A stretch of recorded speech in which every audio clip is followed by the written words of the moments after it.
রাসূলুল্লাহ সাল্লাল্লাহু আলাইহি ওয়াসাল্লাম হিজরত করে মক্কা থেকে দেখো তিনি মদিনায় গেলেন। মদিনায় যাওয়ার পরে রাসূলুল্লাহ সাল্লাল্লাহু আলাইহি ওয়াসাল্লাম এরকম একটা মাহফিলের মধ্যে সাহাবীদেরকে নিয়ে বয়ান করতেছেন। হযরত উমর ইবনুল খাত্তাব রাদিয়াল্লাহু তাআলা বলেন, কানান নবিয়্যু সাল্লাল্লাহু আলাইহি ওয়াসাল্লাম ফি মাহফিলিন মিন আসহাবিহি, নবীজি সাল্লাল্লাহু আলাইহি ওয়াসাল্লাম সাহাবীদের একটা মাহফিলে এরকম বয়ান করতেছেন, ইয জা আরাবিয়ুন কাদ সাদাদাবান, এরকম সময় একটা যুবক আসলো, একটা গুইসাপ মারিয়া জামার ভিতরে লুকায় লুকায় নিয়ে আসছে, এই রাস্তা দিয়ে হাঁটিয়া যায়। এখানে আসিয়া দেখলো একজন লোক কথা বলতেছে, তার কথাগুলো খুবই খুবই সুন্দর, আর এরকম সুন্দর চেহারা, চাঁদের চাইতেও সুন্দর তার চেহারা, এরকম একজন লোক এখানে বসিয়া দাঁড়ায় দাঁড়ায় কথা বলতেছে, আর 1 থেকে 150 মানুষ তার কথাগুলো শুনতেছে। সে চিন্তা করলো, আমার যেহেতু কাজ কাম নাই, একটু দাঁড়ায় দাঁড়ায় কথাগুলো শুনি। আমাদের আশপাশে অনেক ভাইয়ারা আছে না, আমরা মাহফিলে ওয়াজ করতেছি, আপনারা শুনতেছেন, তারা দাঁড়ায় দাঁড়ায় তামসা দেখতেছে। সঠিক না বেঠিক কথা বলেন? কথা বলেন না কেন? আমরা ওয়াজ করতেছি, আপনারা শুনতেছেন, আর কিছু কিছু ভাই দাঁড়ায় দাঁড়ায় তামসা দেখতেছে। যখন শরীয়তপুরি সাহেব আসবেন তখন ওনারা এখানে আসবেন। হাসান আমিসা কথা বলেন। বন্ধুরা আমার, ওই গ্রামের লোক গুইসাপ শিকার করে নিয়ে আসছে, আসিয়া ডেকে রাসূলুল্লাহ সাল্লাল্লাহু আলাইহি ওয়াসাল্লাম বয়ান করতেছেন। বয়ানটা ছিল এরকম, সিলমান কাতাকা ওয়া আফু আম্মান যালামাকা ওয়া আহসিন ইলা মান আসা ইলাইক, হে লোক সকল, আত্মীয়তার সম্পর্ক অটুট রাখো। সিলমান কাতাকা ওয়া আফু আম্মান যালামাকা, যে ব্যক্তি তোমার উপর জুলুম করলো তারে মাফ করিয়া দাও, আত্মীয়তার সম্পর্ক অটুট রাখো। এরকম সুন্দর সুন্দর নসিহত যখন করতেছেন, ওই যুবক দীর্ঘক্ষণ পর্যন্ত দাঁড়িয়ে দাঁড়িয়ে রাসূলুল্লাহ সাল্লাল্লাহু আলাইহি ওয়াসাল্লামের কথা শ্রবণ করেছে, শুনেছে। দীর্ঘক্ষণ কথা শোনার পরে বলতেছে, মুহাম্মদ আল্লাতি ওয়াল্লাতা ওয়াল উজ্জা, লাত এবং উজ্জার কসম, আমার মন চায় তোমাকে আমি দ্বিখণ্ডিত করিয়া দিই। বলে নাউজুবিল্লাহ। হে মুহাম্মদ, মন চাই তোমাকে দ্বিখণ্ডিত করিয়া দেই। কেন? তোমার কথার মধ্যে এরকম জাদু আছে, এরকম মিষ্টি আছে রে। তোমার ধর্ম, তোমার কথা কোনো ব্যক্তি শ্রবণ করলে নিশ্চয়ই সে বেদিন হয়ে যাবে, তোমার ধর্ম গ্রহণ করবে। যদি মক্কার মানুষ, যদি মদিনার মানুষ আমাকে তাড়াহুড়া করে মনে না করতো, যদি মদিনার মানুষ আমাকে তিরস্কার না করতো, তাহলে আল্লাহর কসম তোমাকে আমি দ্বিখণ্ডিত করে দিতাম। আর তোমার জবানে এত মিষ্টি, আমাদের মদিনার মধ্যে এরকম কোনো মানুষ, কোনো মহিলা জন্ম দেয় নাই, এরকম মিষ্টিও জবান মানুষকে আমাদের কোনো মহিলা জন্ম দেয় নাই। তুমি যা বলো তাই শুনতে মজা লাগে, তুমি তো বড় জাদুগ্রস্ত, তোমার কথা শুনলে মানুষ তোমার ধর্ম গ্রহণ করে মুসলমান হয়ে যাবে। উমর এখানে ছিল। উমর কয়, দানি ইয়া রাসূলুল্লাহ, আমারে ছাড়েন। ও কি করবা?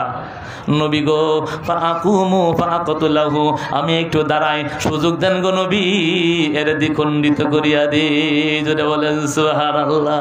এই হিম্মত কি আছে আপনাদের? ও বন্ধুরে, রাসূলুল্লাহ সাল্লাল্লাহু আলাইহি ওয়াসাল্লাম উমরকে বলেন, উমর থামো থামো, আমা আলিমতা আন্নাল হালিমা কাদা ইয়াকুনা নাবিয়্যা, তুমি কি জানো না ধৈর্যশীল মানুষকে আল্লাহ রাব্বুল আলামিন নবী হিসাবে গ্রহণ করেন, নবী বানান। হে উমর, আমার ধৈর্য আছে কারণে আল্লাহ রাব্বুল আলামিন আমাকে নবী বানাইছেন। এবার রাসূল লোকটাকে ডাকলেন, আয় যুবক, যেহেতু মাহফিলের ভিতরে চলে আসছস, আয় দেখি তোরে হেদায়েত করা যায় কিনা। আরে ভাই, বাহিরে আর মাহফিলের ভিতরে এক না। আয় যুবক, যেহেতু মাহফিলের ভিতরে চলে আসছো, একটু আমার কাছে আসো না, দেখি তোমাকে হেদায়েত করা যায় কিনা। রাসূলুল্লাহ সাল্লাল্লাহু আলাইহি ওয়াসাল্লাম যুবকের কাছে ডাকলেন, মাথার মধ্যে হাত দিলেন, হাত দিয়া বললেন, মা হামালাকা আলা মা কুলতা, তুমি যা বলছো এগুলো বলার জন্য তোমাকে কে উদ্বুদ্ধ করলো, তোমাকে কে উৎসাহিত করলো? ও কুলতা হক গায়রুল হক, আর তুমি যে বলছো আমি এরকম সেরকম, এগুলো তো মিথ্যা কথা বলছো। আমি একজন ভালো মানুষ, আল্লাহর রসুল। হে ভাই, আমি তো খারাপ মানুষ না, আর আমি তো মানুষকে খারাপ কথা বলি না। আমার কথার দ্বারা বিচ্ছেদ হয় না, আমার কথার দ্বারা সম্পর্ক হয়, ইহকাল এবং পরকালে মানুষ নাজাত পেয়ে যায়। অকুলতা গায়রুল হক ওয়ালাম তুকরিম মাজলিসি, আর তুমি এই মজলিসকে সম্মান করো নাই। মজলিসে দাঁড়ায় দাঁড়ায় বলতেছো আমাকে হত্যা করার জন্য, এরকম কথা বলা উচিত হয় নাই। বন্ধুরা আমার, এরকম সময় ওই গুইসাপওয়ালা একটা গুইসাপ মারিয়া জামার আস্তিনের ভিতরে লুকিয়ে নিয়ে আসছে।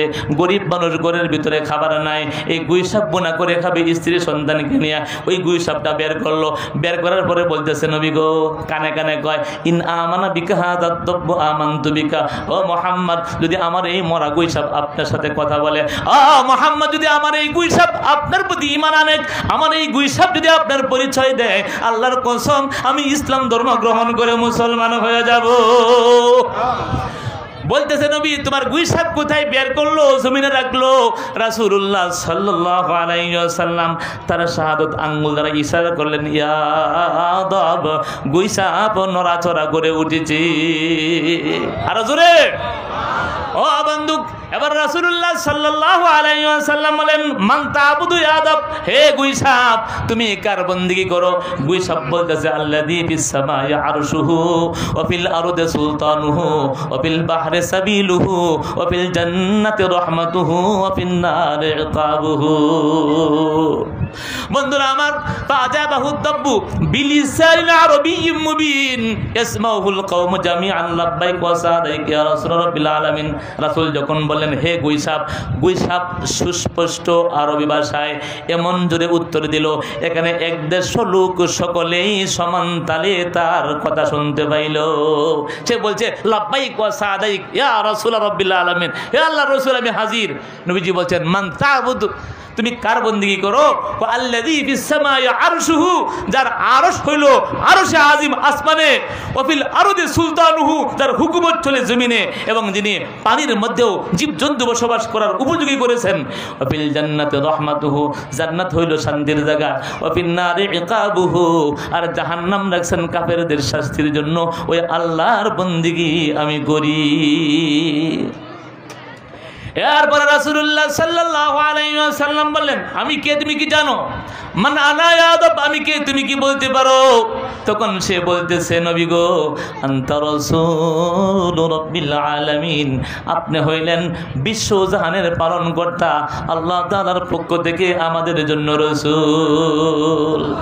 ও খাতামুন নবিয়্যিন, নবী গো, নবীদের সর্বশ্রেষ্ঠ নবী আপনি। কাদা আফলা মান সাদ্দাকাকা, যে ব্যক্তি আপনাকে সত্য বলে বিশ্বাস করে, এই ব্যক্তি সফল কাম ইহকাল এবং পরকালে। ওয়াকাদ খাবা মান কাযাবাকা, আর যে ব্যক্তিকে আপনাকে বিশ্বাস না করে নবী গো, ওই ব্যক্তির ইহকাল এবং পরকাল ধ্বংস হয়ে যাবে। ও নবী, তার কোনো ইহকাল পরকাল নাই, তার সব কিছুই ধ্বংস হয়ে যাবে। ও নবী, যে ব্যক্তি আপনাকে সত্য নবী বলে বিশ্বাস করবে নবী গো, ওই ব্যক্তি ইহকাল এবং পরকালে সফল কাম। রাসূলুল্লাহ সাল্লাল্লাহু আলাইহি ওয়াসাল্লাম বলেন, তুমি না বলছিলা যদি এই গুইসাপ আমার সাথে কথা বলে তুমি ইসলাম ধর্ম গ্রহণ করবা? ওই ব্যক্তি বলতেছে, আশহাদু আল্লা ইলাহা ইল্লাল্লাহু ওয়া আশহাদু আন্না মুহাম্মাদান আবদুহু ওয়া রাসূলুহু। এই কথা বলার পরে রাসূলকে চুমাইতে আরম্ভ করলো, বলতেছে, নবী গো, যখন আপনার চেহারা প্রথম দেখেছিলাম তখন আমার বড় রাগ হয়েছিল, কারণ আপনি আমাদের ধর্মের লোকদেরকে ধর্মান্তরিত করতেছেন, এই জন্য রাগ হয়ে গেছিলাম। ও নবী, যখন আমি আপনার কাছে আসছিলাম তখন আপনার চেহারা আমার কাছে অপছন্দনীয় ছিল। যখন আপনার কাছে আসছিলাম নবী গো, তখন মনে মনে পরিকল্পনা করছিলাম আপনাকে হত্যা করব। আর এখন আল্লাহর কসম, আমি ইসলাম ধর্ম গ্রহণ করে মুসলমান হয়ে গেছি। আমার বাবা, আমার মা, আমার আত্মা, আমার পরিবার পরিজন, আমার সন্তান, এই পৃথিবীর ভিতরে যা আছে সব চাইতে আপনি আমার কাছে প্রিয়। ও নবী, আপনি আমার কাছে সবচেয়ে প্রিয়, আপনার চাইতে প্রিয় আর কেউ নাই। নবী, আপনার চাইতে প্রিয় আর কেউ নাই, আপনার চেহারার চাইতে সুন্দর চেহারা আর কেউ নাই। রাসূলুল্লাহ সাল্লাল্লাহু আলাইহি ওয়াসাল্লাম এবার বললেন, আলহামদুলিল্লাহিল্লাযী হাদাকা ইলা হাদাদ দ্বীন আল্লাযী ইয়ালু ওয়া লা ইউলা, সমস্ত প্রশংসা ওই আল্লাহর জন্য যিনি তোমাকে এমন একটি ধর্ম গ্রহণ করার তৌফিক দান করেছেন যা দিন দিন বিজয়ী হয়, কোনোদিন পরাজিত হয় না। সঠিক না বেঠিক কথা বলেন? যে ধর্ম দিন দিন বিজয়ী হয়, কোনোদিন পরাজিত হয় না। আলহামদুলিল্লাহিল্লাযী হাদাকা ইলা হাদাদ দ্বীন, সমস্ত প্রশংসা ওই আল্লাহ তাআলার জন্য যিনি তোমাকে এমন একটি ধর্ম গ্রহণ করার তৌফিক দান করেছেন যে ধর্ম দিন দিন বিজয়ী হয়, কখনো পরাজিত হয় না। বন্ধুরা আমার, রাসূলুল্লাহ সাল্লাল্লাহু আলাইহি ওয়াসাল্লাম এবার তাকে বললেন, ভালো করে শোনো, তুমি যে ধর্ম গ্রহণ করেছো, ওয়ালা ইয়াকবালুল্লাহু হাদাদ দ্বীন ইল্লা বিসসালাতিন, আল্লাহ রাব্বুল আলামিন নামাজ ছাড়া এই ধর্ম কবুল করেন না। এই ধর্মের প্রথম কাজ হলো কি বলেন তো ভাই? জোরে বলেন, কি করতে হবে? এই ধর্মের প্রথম কাজ হলো নামাজ পড়তে হবে। ওয়ালা ইয়াকবালুল্লাহু সালাতা ইল্লা বিকুরআন। আর ভালো করে শুনো, আর আল্লাহ রাব্বুল আলামিন কুরআন ছাড়া, নামাজ ছাড়া তিনি এই ধর্ম গ্রহণ করেন না, আর কোরআন ছাড়া তিনি নামাজ গ্রহণ করেন না। নামাজের জন্য কোরআন শিখতে হবে, আর নামাজ পড়লেই ধর্মের সব কিছু ঠিকঠাক থাকবে। তুমি যদি নামাজ না পড়ো আল্লাহ গ্রহণ করবেন না, নামাজ পড়তে হবে। তো সে বলতেছি, ইয়া রাসূলুল্লাহ, আমি যে নামাজ পড়বো আমি তো কোনো সূরা কেরাত জানি না। রাসূলুল্লাহ সাল্লাল্লাহু আলাইহি ওয়াসাল্লাম তাকে সূরা শিখাইলেন, আলহামদুর সূরা আর কুল আল্লাহর সূরা।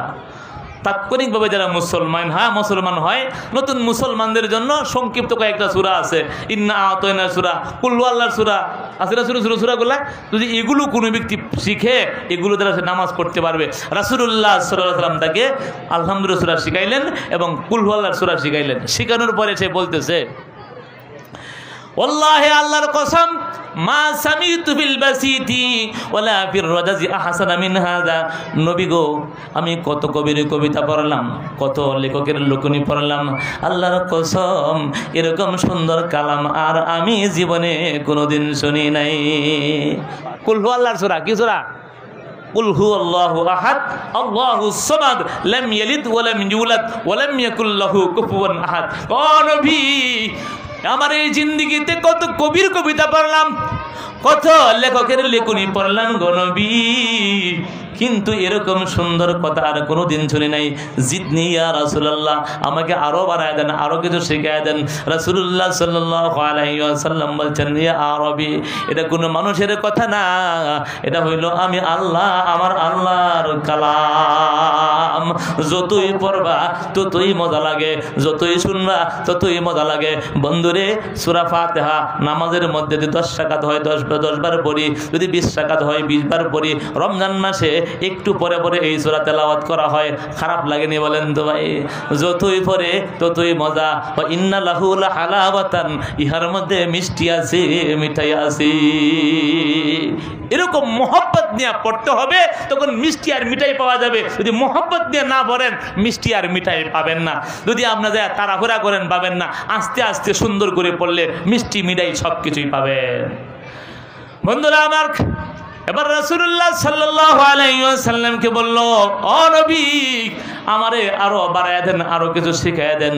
রাসূলুল্লাহ সাল্লাল্লাহু আলাইহি ওয়াসাল্লাম বললেন, ইদা কারাতা কুল হুয়াল্লাহু আহাদ মাররাতান ওয়াহিদা, যদি কুল হুয়াল্লাহর সূরাটা তুমি একবার পড়ো, কয়বার বলেন তো ভাই? যদি একবার পড়ো, কোরআনে কারীমের 10 পারা পড়লে যে পরিমাণ নেকি হয়, এই পরিমাণ নেকি তোমার আমলনামায় লিখে দেওয়া হবে। ওয়াইদা কারাতা মাররাতাইন, আর যদি 2 বার পড়ো, 2 বার 20 পারা কোরআন পড়লে যে পরিমাণ নেকি হয়, এই পরিমাণ নেকি তোমার আমলনামায় লেখা হবে।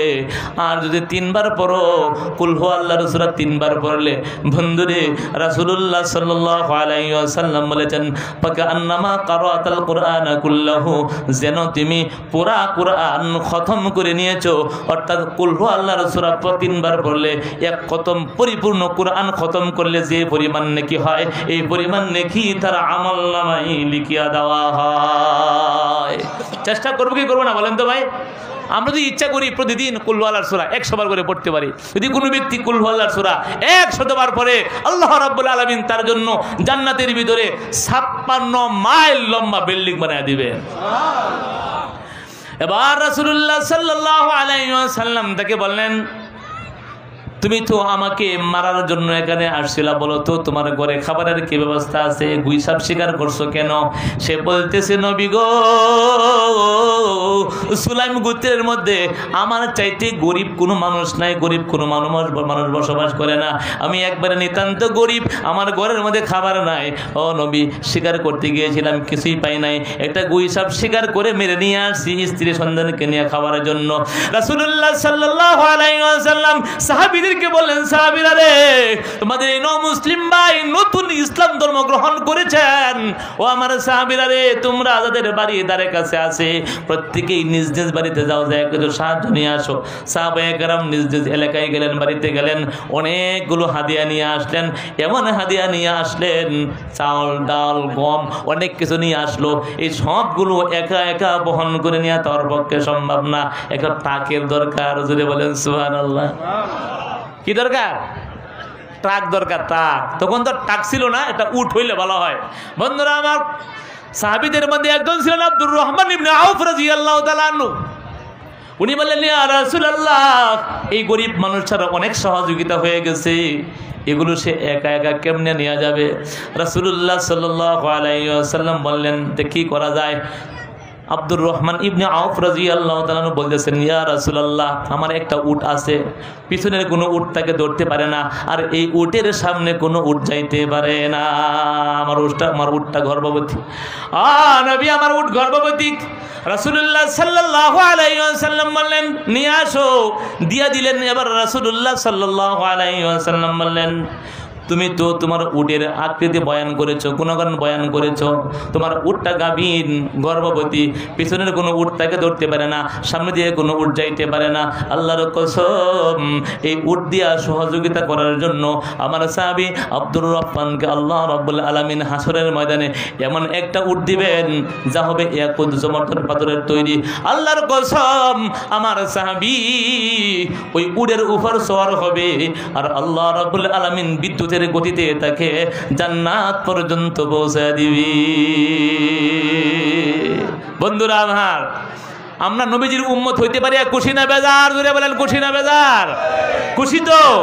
জোরে বলেন নারায়ে তাকবীর, নারায়ে তাকবীর। উবাইদুর রহমান হুযাইফী সাহেবের আগমন, হুযাইফী হুজুরের আগমন।